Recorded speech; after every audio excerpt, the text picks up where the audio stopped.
House Speaker Nancy Pelosi announced Wednesday that nearly $16 billion in COVID-19 relief will be stripped out of a massive spending bill after Democratic leaders faced problems locking down votes amid a last-minute dispute within their party over the issue.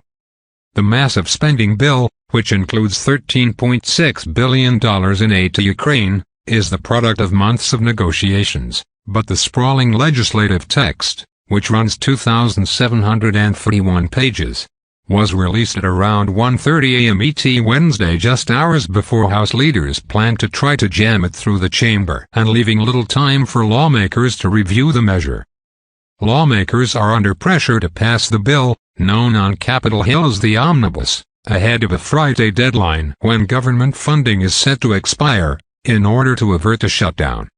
But instead of moving swiftly to pass the legislation, Democrats became embroiled in an intra-party fight Wednesday afternoon that threatened to derail the effort as members voiced frustration and anger over how leadership had handled the process.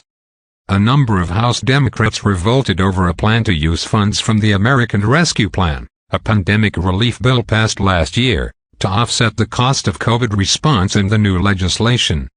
The provision would have impacted 30 states, and Democrats representing affected parts of the country argued it would hurt their states by taking away money they had been previously promised.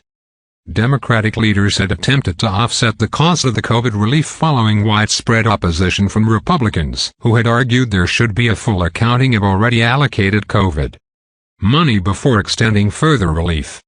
Ultimately, facing pushback from both sides, Pelosi announced the COVID relief would be stripped from the government funding package.